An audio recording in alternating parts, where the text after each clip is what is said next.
Alors, on va passer à un autre vœu de l'UMP concernant Gilad Shalit. Et je donne la parole à Monsieur Bournazel. Monsieur le maire, merci. Je voudrais parler d'une question de forme et ensuite une question de fond sur ce sujet.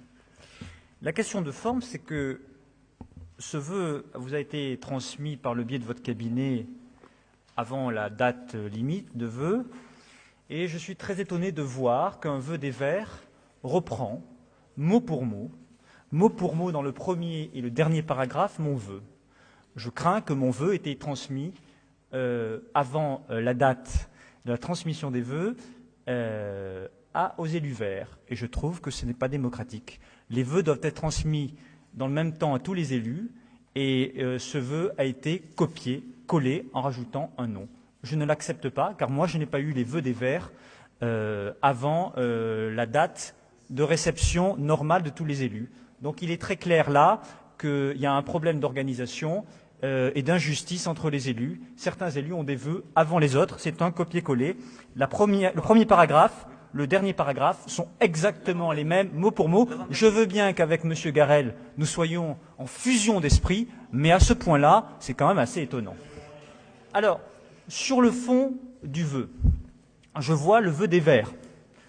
Je vois le vœu qui reprend la même idée de demander que soit apposé le portrait de Gilad Shalit, soldat franco-israélien, donc français, et qui depuis 30 mois est maintenu en détention, comme on l'avait fait pour Florence Obnas, comme on l'avait fait pour Ingrid Betancourt. À chaque fois qu'un Français est en otage dans le monde, la ville de Paris, les élus d'arrondissement peuvent s'enorgueillir de dire « nous ne les oublions pas ». Et la population ne doit pas les oublier, et c'est pourquoi, par exemple, les portraits, comme je disais tout à l'heure, de Florence Obnas et de Ingrid Betancourt avaient été apposés sur le parvis de l'hôtel de ville ou de la fronton de la mairie du 18e. D'ailleurs, le portrait de Gilad Shalit est déjà apposé dans des mairies d'arrondissement, comme le 16e. Et je trouve que c'est bien. Maintenant, je vois que M. Salah Hamouri est proposé. Moi, je vous dis très humblement, je connaissais la situation de M. Hamouri, moins que celle de M. Shalit, que je suis prêt à regarder. On avait évoqué l'idée en réunion de groupe de faire cette proposition le mois prochain. Moi, je n'ai pas de tabou. Si vous avez la volonté, monsieur le maire, que le soldat Shalit et éventuellement Salah Hamouri, dont nous avons encore des éléments à voir sur cette personne, nous n'avons pas de principe d'opposition. Si vous en êtes d'accord, je propose que nous puissions reporter au prochain conseil d'arrondissement, après avoir eu tous les éléments nécessaires, pour que nous ayons un vœu commun. Parce que sur le fond de cette affaire, moi je n'ai pas envie de proposer un vœu qui soit pas réalisé. Parce que là on touche quelque chose qui est fondamental, c'est la vie de Gilad Shalit. Et je souhaiterais que ce soit l'unanimité. Alors, je suis dans un rôle d'opposant, humble, simple. J'ai la conviction qu'il faut défendre l'honneur de Gilad Shalit, qu'il faut le rappeler sur le fronton de la mairie du 18e. Je conçois que ça peut être le cas pour Salah Hamouri. Je veux simplement dire que je ne voudrais pas qu'on puisse s'opposer à cela. Donc, humblement, je me remets entièrement à votre souhait, monsieur le maire, sur le fond, sur ces deux personnes. Merci beaucoup. Alors d'abord, évidemment, dans le gamme, c'est moi qui vais répondre. Chacun pourra s'exprimer et on verra le vœu des Verts ensuite, si vous voulez bien. Sur la forme, je ne sais pas comment ça fonctionne, mais vous déposez les uns et les autres des vœux, soit à mon cabinet, soit directement auprès de la Direction générale des services. Et il est normal que le maire les ait. Et il me semble qu'il n'est pas anormal que dès que des vœux soient déposés, on les fasse passer. Donc c'est logique, hein, pardonnez-moi. Il y a une date limite de dépôt. Et donc, moi, je n'ai pas donné spécialement votre vœu aux Verts. Sans doute les Verts en ont eu connaissance.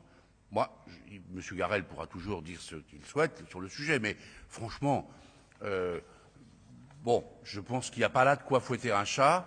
Les vœux sont publics, ils sont déposés, et quelquefois même ils trouvent une rédaction, on le verra plus tard, un peu différente en conseil d'arrondissement, parce que, bien évidemment, on dépose des vœux, vous déposez des vœux devant la Direction générale des services, et donc qui en informe immédiatement le cabinet, et les élus, ce qui est normal, et ils peuvent être modifiés dans l'écriture, précisés, notamment s'il y a des éléments nouveaux qui interviennent.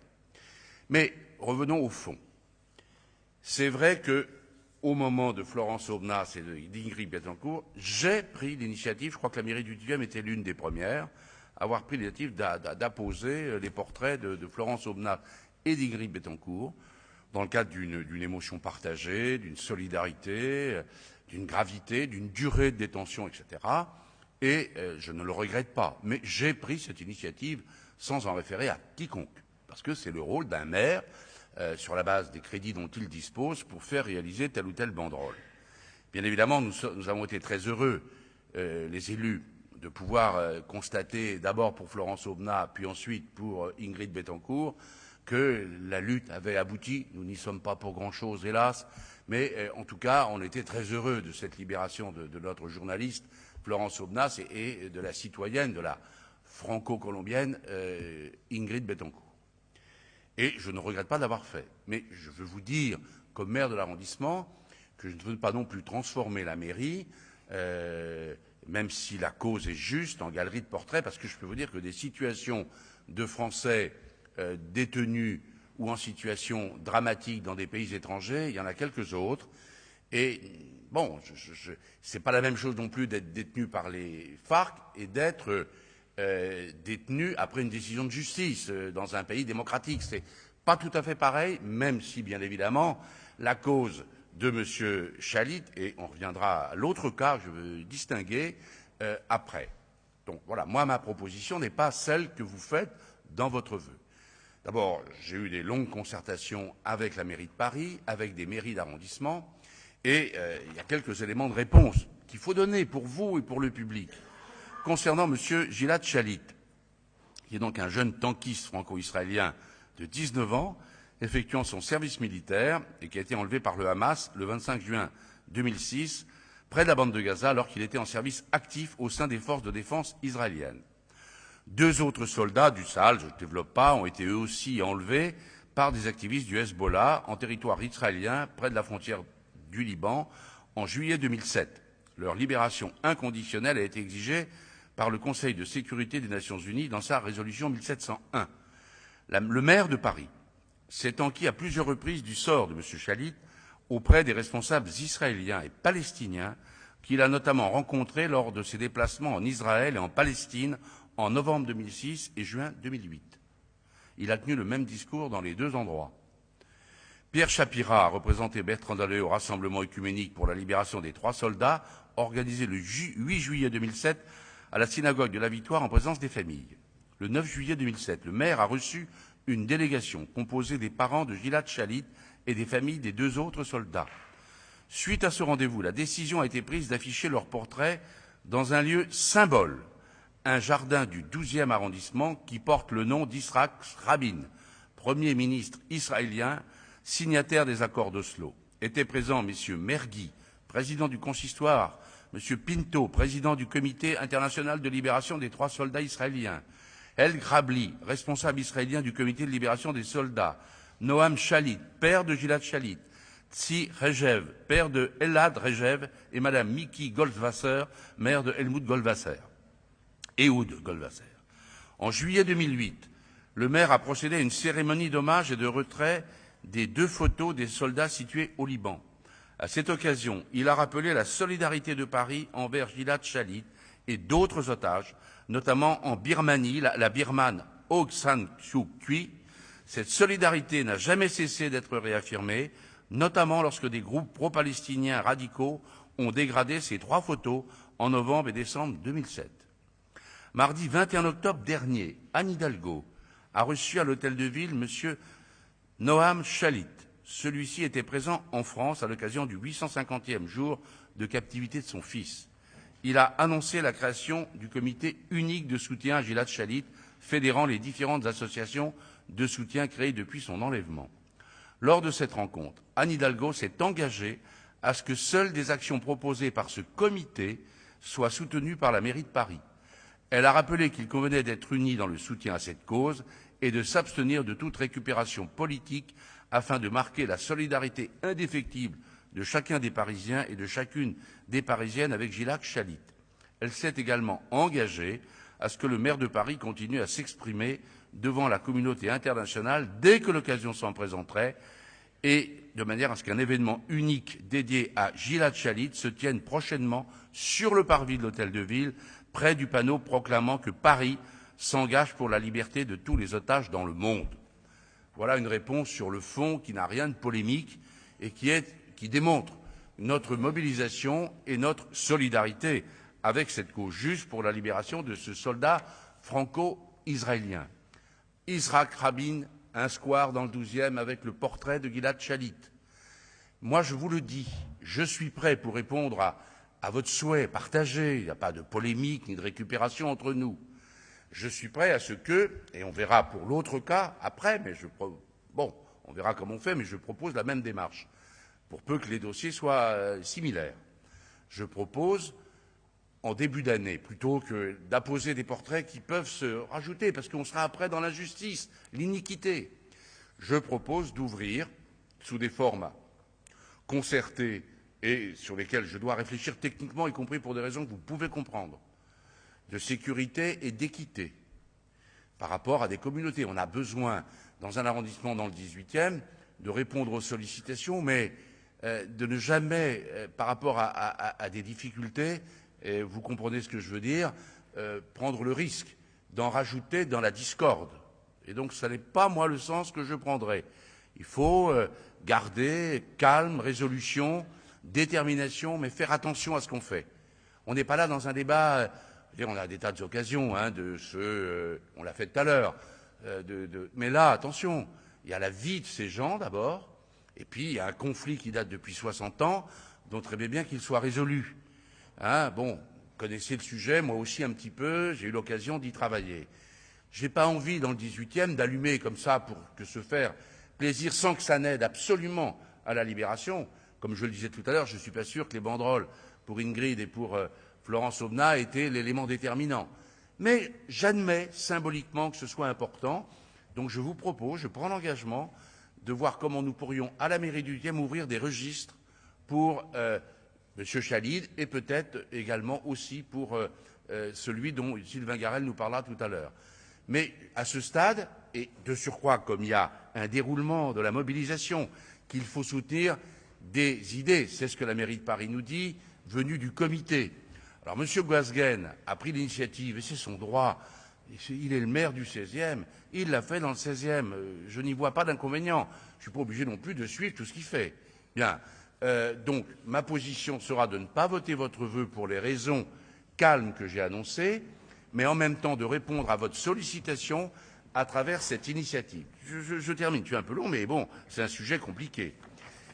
Concernant la discussion qu'on peut un peu joindre, concernant les Verts qui ont cru devoir, par parallélisme des formes sans doute, et par la même défense des causes humanitaires, il est dit que M. Salah Hamouri, bien évidemment, est détenu. Et il est proposé, donc, par Sylvain Garel et les élus verts, mais je vais leur donner la parole, d'avoir un peu le parallélisme des formes. Je vais donc donner la parole à Sylvain Garel, si vous voulez bien, pour qu'on mène en deux temps, puis voir comment on aboutit. Et notamment parce que, pour être très clair, Sylvain, j'ai annoncé que je ne souhaitais pas répondre favorablement à votre vœu, même si je veux répondre à la cause, et que je prendrai le même engagement pour le Palestinien. Voilà. À la mairie du 18e, dans des conditions qui fassent que ça ne pose pas trop de problèmes. Donc je vais donner la parole à Sylvain Garel pour présenter la cause. J'y répondrai parce que j'ai aussi quelques éléments de réponse et j'ai notamment un argumentaire que je vais vous donner et une lettre du maire de Paris à Shimon Peres à propos de ce Palestinien. Et donc je donnerai ces éléments de réponse. Et dans le parallélisme des formes, en tout cas de réponses que je formule, je proposerai, après un échange bien sûr, de redonner la parole, de donner la parole sur le vœu concernant M. Shalit. Il n'y aura pas de doute, je pense, sur l'issue de ce vœu, et je redonnerai la parole à Sylvain Garel pour nous dire ce qu'il pense de la décision qui a été la mienne de ne pas donner suite à votre vœu en l'état. Sylvain Garel. Merci, Monsieur le maire.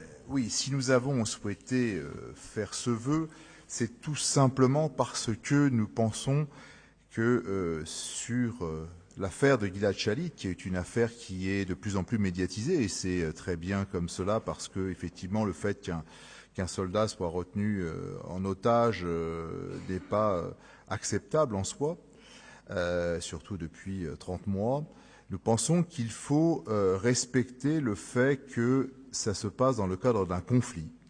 Et que dans ce conflit, il y a, comme toujours, deux camps, et que dans ces deux camps, il ne faut pas tout confondre, et qu'il y a un camp qui a une armée extrêmement puissante et qui s'oppose à un peuple qui est très largement affaibli et qui lutte pour son indépendance.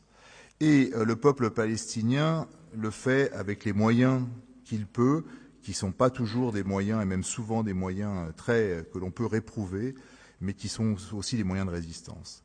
Alors c'est pour cela que ça nous a semblé important, parce que je pense que notre rôle, et là je suis d'accord avec ce qui vient d'être dit par Daniel Vaillant, ce n'est pas de mettre de l'huile sur le feu et d'essayer de faire pencher la balance d'un côté ou de l'autre, mais c'est d'essayer de faire en sorte que ce conflit qui dure depuis 60 ans s'arrête.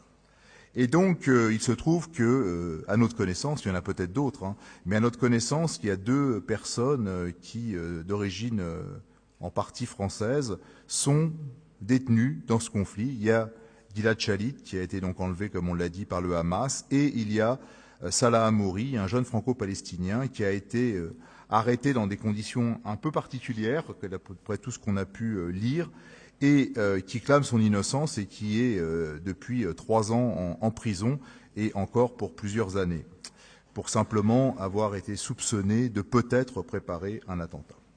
Donc je crois que c'est dans notre devoir, surtout dans le 18e arrondissement, où ce sujet, comme vous l'avez dit, monsieur le maire, peut être très vite polémique, l'on soit respectueux du fait que nous ne devons pas avantager un camp qui l'est souvent quand même, y compris par la municipalité parisienne, par rapport à un autre, et que nous demandons donc qu'il y ait le même type d'intervention pour ces deux jeunes hommes dont nous espérons tous les deux la libération. C'est pour cela que nous souhaitons qu'il y ait un parallélisme des formes. Mais si vous nous proposez une autre forme que des portraits, nous l'accepterons. Enfin, c'est pas notre problème n'est pas celui de portraits. Le problème, il est celui du fait qu'il y ait un traitement identique pour ces deux cas. Ce qui, malheureusement, je dois le dire, n'a pas été fait au niveau de la municipalité parisienne, parce que dans le parc Yitzhak Rabin, il y a bien le portrait de Gilad Shalit et des deux autres soldats qui, malheureusement, sont décédés, puisque leurs corps ont été rendus depuis par le Hezbollah, mais il n'y a pas, contrairement à ce qui a été demandé, Salah Hamouri, ce qui d'ailleurs explique sans doute, mais ne justifie pas, que des gens se sont attaqués au portrait qui était dans le parc, et ce que nous condamnons tout à fait, mais peut-être que sans doute cela ne serait pas arrivé si les portraits des deux hommes avaient été mis côte à côte, ce qui serait en plus, je pense, un très beau symbole de paix pour notre municipalité. Merci beaucoup. Alors je vais répondre maintenant à Sylvain Garel, puis on aura une courte discussion ensuite. Vous savez, on se met en faisant des vœux comme ça, on pourrait l'avoir à l'Assemblée nationale, cette discussion. Bien, on n'a pas le temps là-bas. Mais c'est pas tout à fait qu'on ait cette discussion au Conseil de Paris, je l'admets. On l'a ici, je l'accepte. Procédure des vœux. Mais comme vous l'avez dit les uns les autres, comme je l'ai dit, attention, ce serait dommage que parce qu'on met des portraits sur le fronton d'une mairie, on attise les choses et qu'on ait des projections et qu'on ait des graffitis ou qu'on ait qu'on n'aille pas dans le sens, en fait, de ce qu'on souhaite, c'est-à-dire la paix. Premier élément. Deuxième élément, et là je me permets de dire à Sylvain Garel, sur le parallélisme des formes, laissons apprécier quand même des autorités municipales parisiennes sur les cas en fonction de la réalité connue. Bon, il y a des choses qu'ils peuvent connaître qu'on ne connaît pas, et il y a des éléments qui doivent bien sûr rester, je dirais, plus complexes qu'on ne l'imagine. Donc c'est bien beau d'afficher le parallélisme ou de dire la mairie de Paris fait plus pour, je sais pas, la sécurité d'Israël que pour la constitution d'un État palestinien. Je ne le crois pas personnellement. Je pense que le maire de Paris a montré sur place, ou depuis longtemps ici, en France, je dirais, une approche très équilibrée, pas toujours comme maire de Paris, mais comme personnalité par rapport à cette question. Hein, mais je ferme la parenthèse. Je vous donne quelques éléments concernant Salah Hamouri. Figure pour qu'il y ait une demande de parallélisme des photos. Et ça a été répondu notamment pour le jardin Yitzhak Rabin dans le 12e arrondissement. Le cas de Salah Hamouri est connu et attentivement suivi par le maire de Paris. Après avoir plaidé coupable, Salah Hamouri a été condamné à 7 ans de prison par le tribunal militaire de Judée le 29 mars 2008.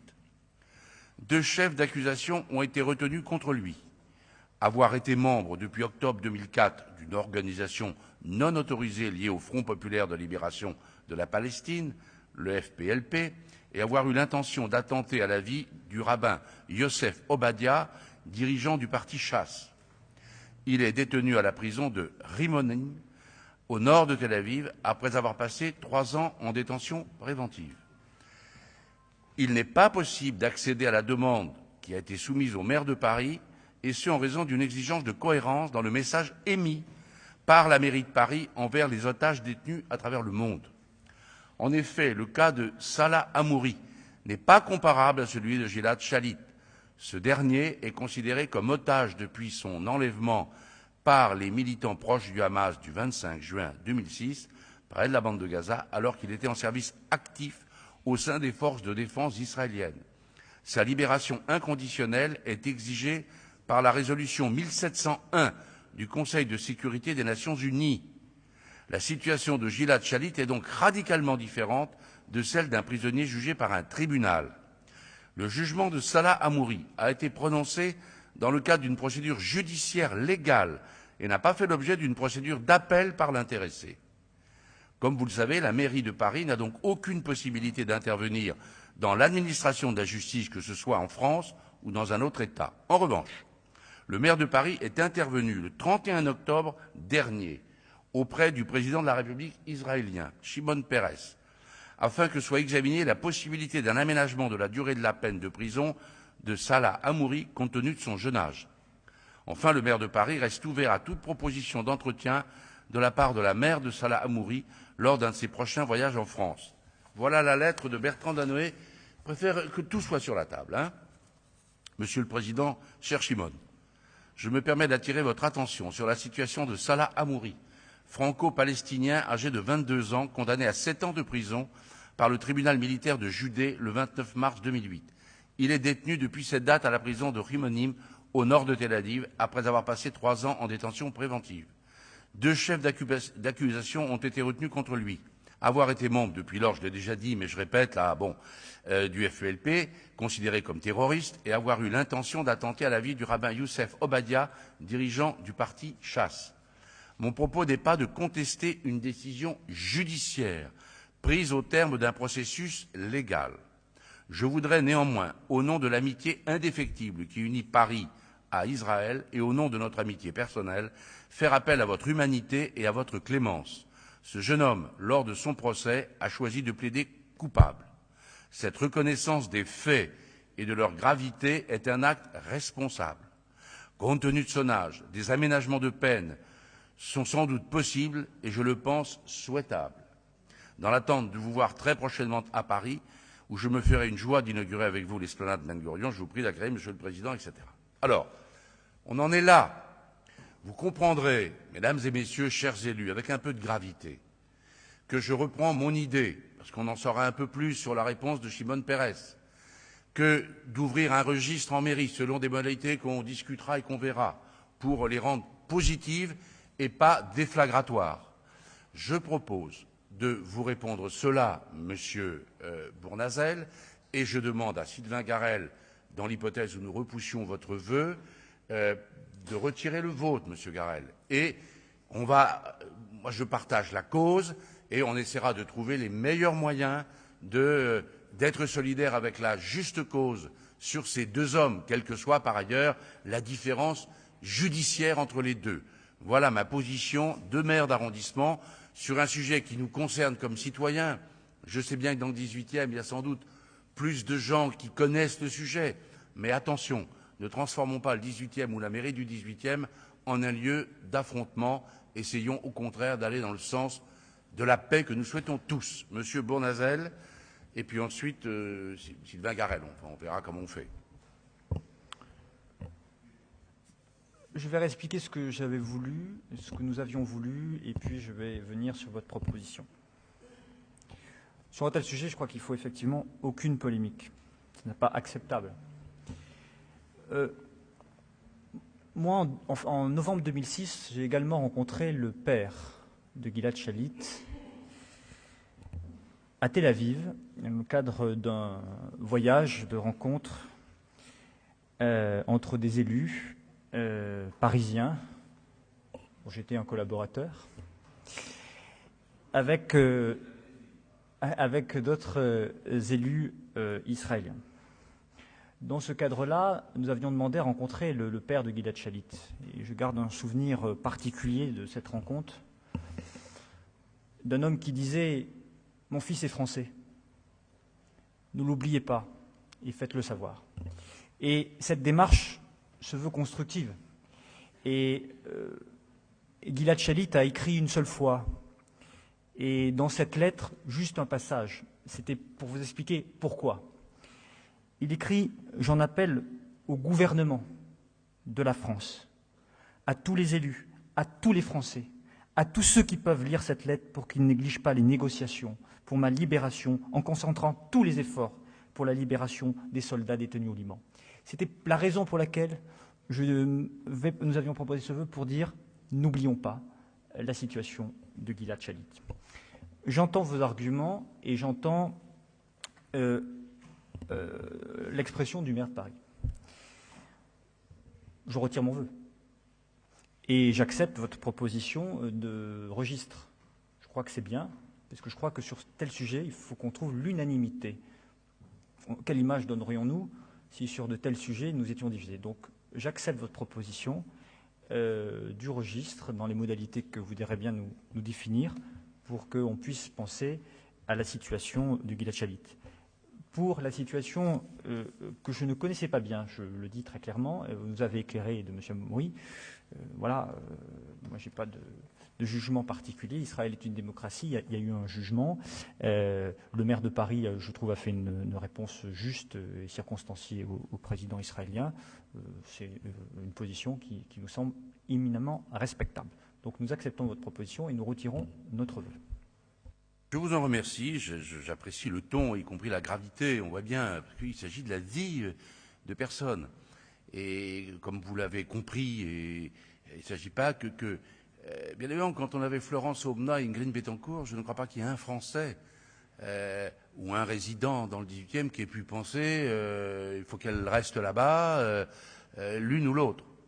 Vous savez bien que sur un sujet difficile, douloureux, dramatique, il pourrait avoir des esprits, à tort, qui disent qu'il y reste, qu'il y reste. Déjà, là, on a les éléments. Pour ça que, bon, moi, je préfère travailler. Et d'abord, moi, je veux vous dire, vous voyez, les gens vont penser qu'on se fait des amabilités. Je fais confiance, et pleinement confiance, au gouvernement. Et à Bernard Kouchner, dont vous savez que je l'ai bien connu et je le fréquente moins. Eh bien, je lui fais pleinement confiance pour défendre les deux causes, et bien d'autres. Parce qu'il y a d'autres Français qui sont en situation aussi condamnés par exemple, une jeune au Mexique.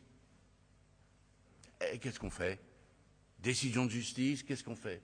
Donc, on rentre dans une logique où on devient, je dirais sans doute avec un élan du cœur, mais bon, on va rentrer dans des logiques, et puis ce Français qui est détenu, je ne sais plus dans quel pays, pour un trafic qu'il aurait ou pas commis, et qui est condamné à perpétuité, Thaïlande, bon, vous voyez bien, condamné à mort même au départ. Donc, je fais confiance à la diplomatie de mon pays pour agir au mieux pour la libération de ces femmes ou hommes, mais pas pour l'annulation quelquefois des décisions de justice, parce que moi je ne suis pas pour l'amnistie des crimes qui touchent à la vie des autres. Donc, vous voyez bien, je suis obligé, moi, de tenir compte de ça, et à partir de là, merci, Monsieur Bournazel, de retirer votre vœu, et je donne la parole à Sylvain Garel.